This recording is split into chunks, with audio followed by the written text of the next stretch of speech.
Islam Nusantara.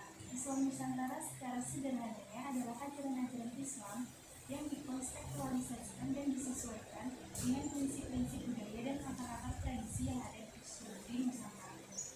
Nah, di sini kami selaku perwakilan dari kelompok 1 manajemen bisnis IPB berniat untuk mewawancari Bapak Dodi Muslimin mengenai perspektif Muslim Nusantara mengenai takdir. Untuk pertanyaan yang pertama, Islam Nusantara adalah suatu wujud empiris Islam yang dikembangkan di Nusantara sebagai hasil interaksi, kontekstualisasi, indigenisasi, interpretasi, dan vernakularisasi terhadap ajaran dan nilai-nilai Islam yang universal, yang sesuai dengan realitas sosiokultural Indonesia. Apakah ada ciri-ciri yang tertentu yang membedakan antara perspektif Muslim Nusantara dengan perspektif Islam pada umumnya mengenai takdir? Assalamualaikum warahmatullahi wabarakatuh. Pada mbak-mbak mahasiswa Universitas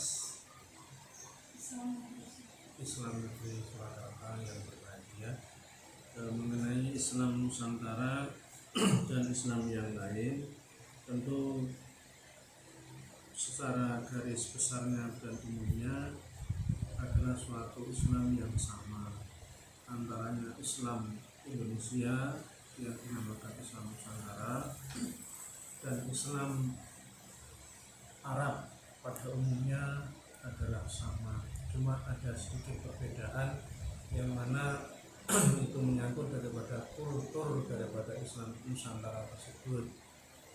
Sebab budaya Arab dengan budaya Indonesia berbeda. Di sana tidak ada yang namanya kebudayaan pribumi, warisan-warisan nenek moyang yang seperti ada di Indonesia. Di sana tentu Nabi Muhammad diutus karena waktu itu di gurun pasir yang mana tidak ada air, sulit mendapatkan air. Di sana tidak ada kebudayaan yang seperti di Indonesia yang banyak daripada suku, adat, bahasa, dan juga kulit, golongan kulit. Kalau di Arab Saudi, Timur Tengah pada umumnya sebenarnya cuma satu saja, yaitu bangsa Arab. Tapi kalau di Nusantara, seperti yang saya pernah sampaikan, banyak daripada jenis bahasa, suku, adat istiadat, moral, dan sopan santun.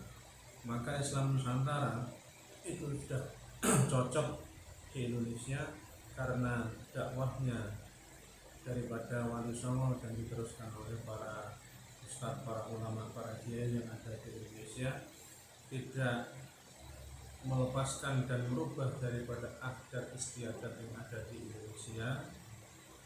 Budayanya tetap dilestarikan, tapi nilai-nilai Islam itu dimasukkan sedikit demi sedikit, yang mana di Indonesia atau di Nusantara ini dulu sebenarnya sudah ada agama, yaitu agama nenek moyang, agama Hindu dan Buddha, yang datangnya lebih awal daripada agama Islam itu sendiri.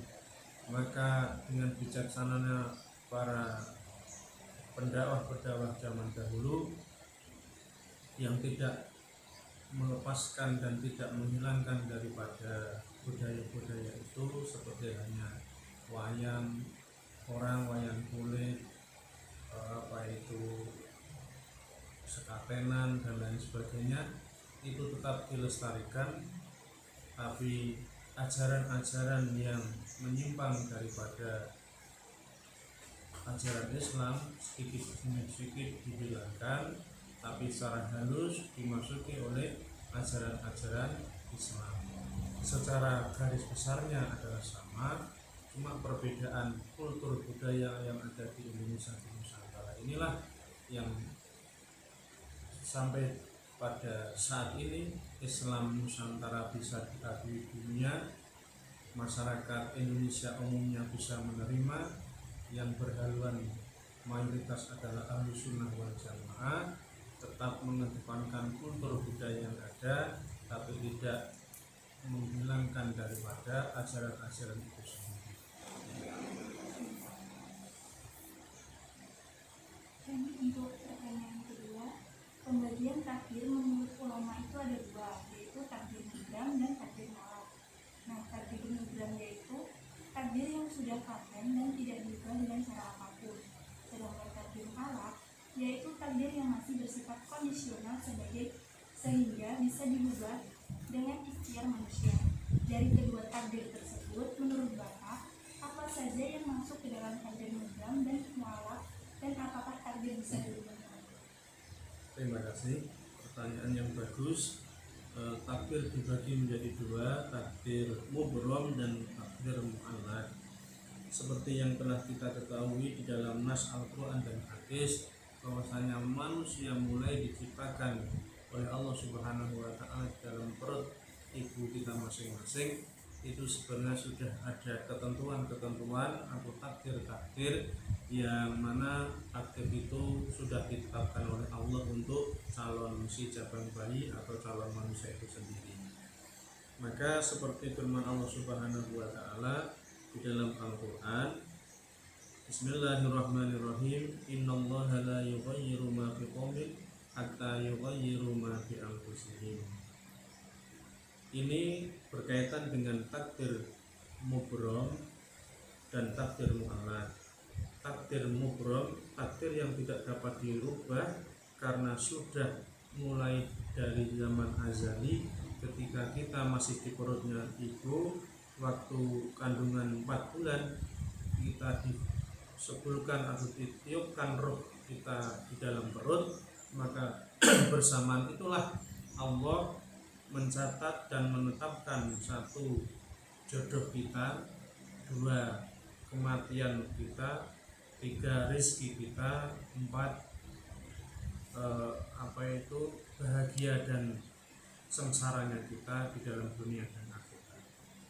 Itu yang namanya takdir mubram, yang mana tidak bisa dirubah dengan ikhtiar kita. Jodoh misalkan, panjenengan nanti tidak akan mengetahui di mana jodoh panjenengan, pada usia berapa panjenengan akan menemukan jodoh itu. Boleh jadi panjenengan setelah pulang dari sini ketemu jodohnya, dan boleh jadi kamu ketemu jodohnya setelah mendapat pekerjaan dan lulus kuliah, itu bisa saja terjadi dan kita tidak akan mengetahuinya. Mati kita juga begitu.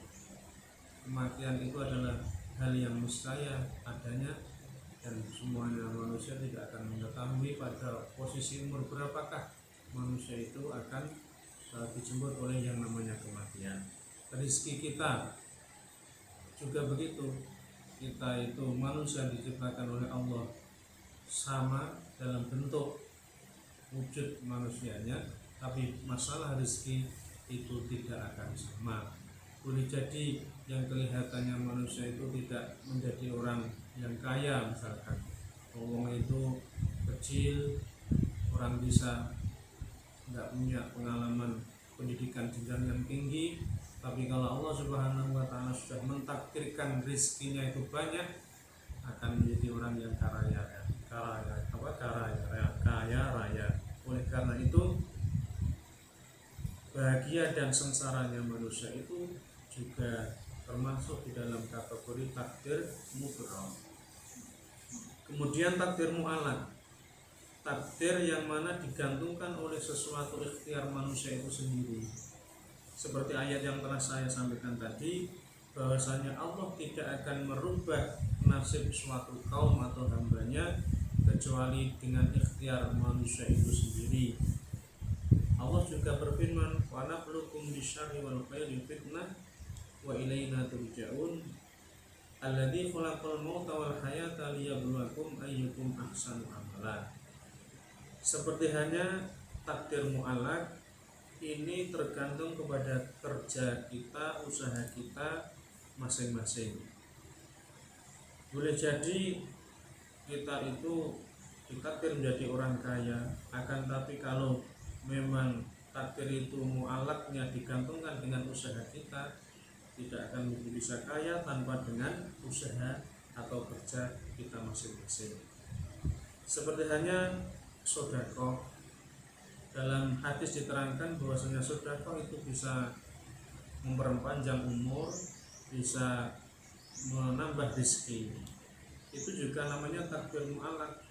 Kalau kita sedekah kepada orang lain, misalkan takdirnya kita itu akan jatuh ketika naik sepeda, delalah sebelum jatuh itu kita sedekah kepada orang lain, karena dengan adanya sedekah itu bisa melantarkan menjadi lantaran atau wasilah kita tidak jadi jatuh, atau jatuh yang sebenarnya parah tetapi kita cuma lecet sedikit-sedikit. Itu namanya takdir mu'alak, yang mana takdir itu digantungkan dengan usaha kita masing-masing. Boleh jodoh itu kita menjemput jodoh, memang jodoh ditakdirkan oleh Allah, tapi juga kita bisa dengan berusaha. Tidak hanya duduk di rumah masing-masing, nanti kalau memang jodohnya datang ya akan datang sendiri. Ya kalau yang datang itu bagus, ganteng, kaya, dan yang datang itu kakek-kakek yang sudah rentan, maka kita akan tidak bisa menerima kadang-kadang. Itulah yang namanya takdir mu'alak dan takdir mubrom. Baik, untuk pertanyaan selanjutnya, menurut pendapat Bapak, bagaimana pengaruh takdir dalam kehidupan manusia? Kemudian, bagaimana seharusnya cara kita menyikapi takdir tersebut, sehingga takdir merupakan bagian dari iman kepada qada dan qadar, dan hikmah apa yang bisa diambil dengan beriman terhadap qada dan qadar tersebut? Terima kasih. Takdir adalah suatu hal yang kepastian dari Allah Subhanahu wa Ta'ala.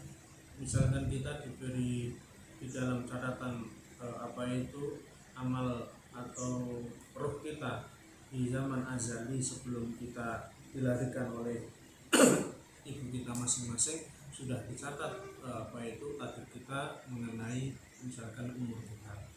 Untuk itu hikmah daripada mengimani daripada takdir dan qadanya Allah Subhanahu wa Ta'ala akan bisa menambah keimanan dan ketakwaan kita kepada Allah Subhanahu wa Ta'ala, dan kita akan selalu berusaha untuk memperbaiki diri.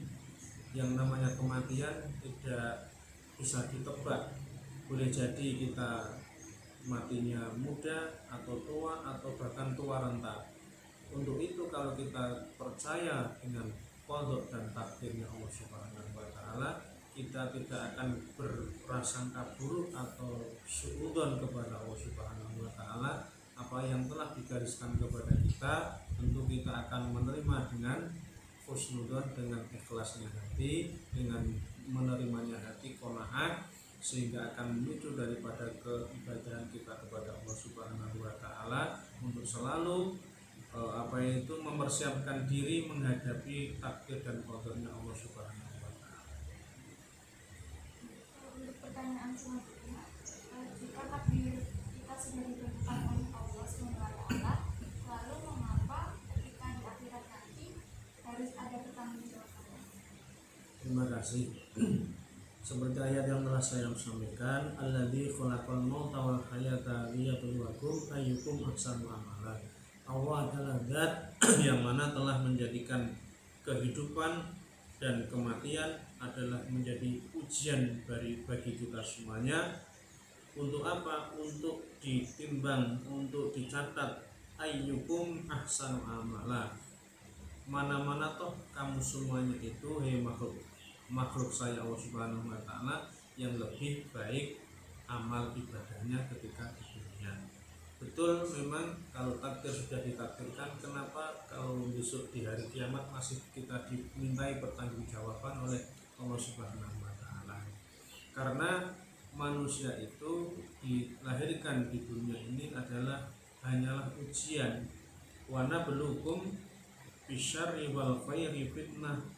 Saya menguji kamu semuanya di dalam dunia ini dengan kebaikan dan kebagusan. Untuk apa? Untuk fitnah atau ujian.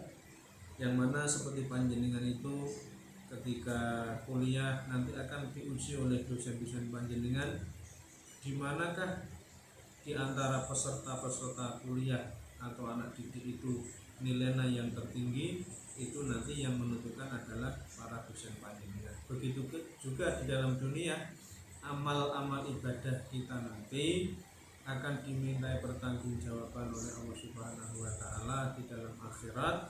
Selama kita masih di dalam dunia ini, mana-mana toh amal yang kita lakukan itu yang lebih baik di antara kamu semuanya.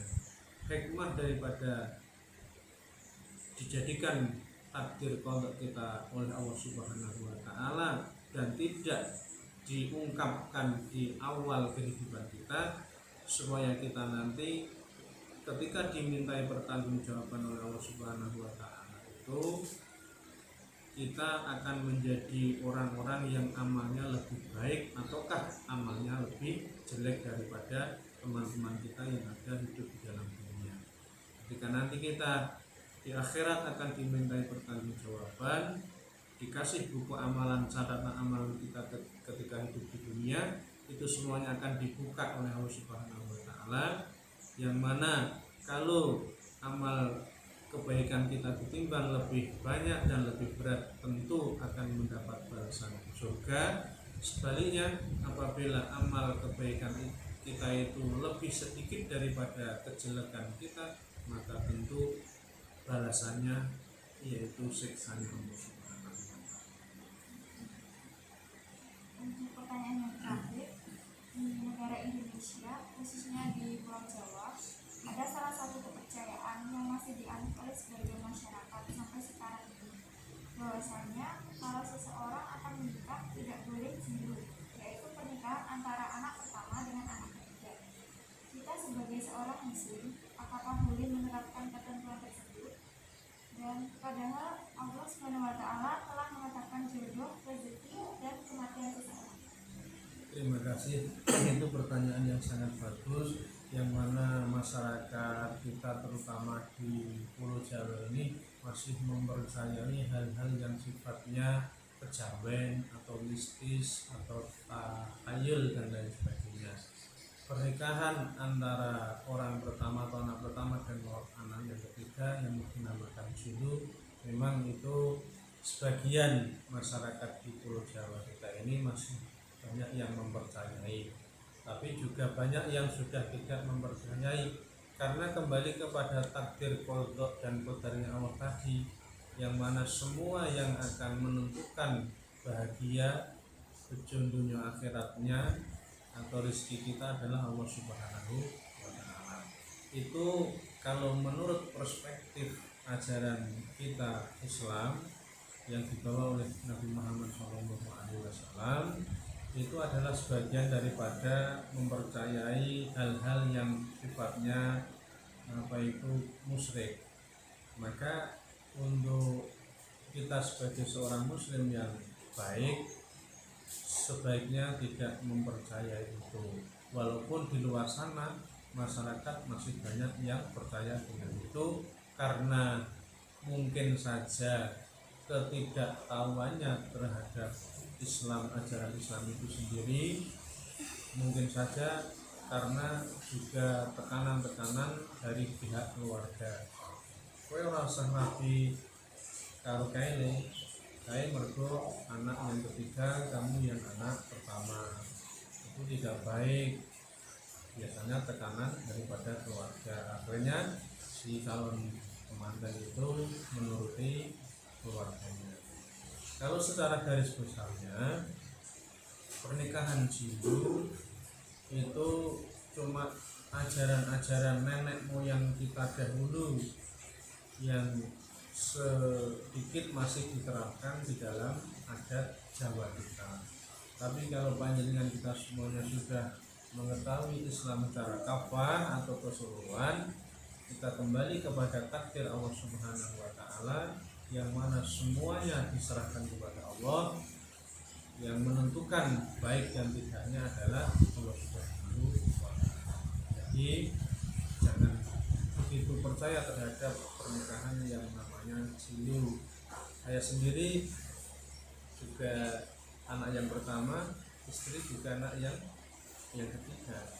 Tapi saya percaya terhadap Allah Subhanahu wa taala, semuanya dipasrahkan kepada Allah Subhanahu wa taala sembari dengan berdoa, tawakal, beribadah yang kuat kepada Allah Subhanahu wa taala, minta bimbingan, minta doa atau berdoa dengan Allah untuk yang terbaik bagi kehidupan kita semuanya.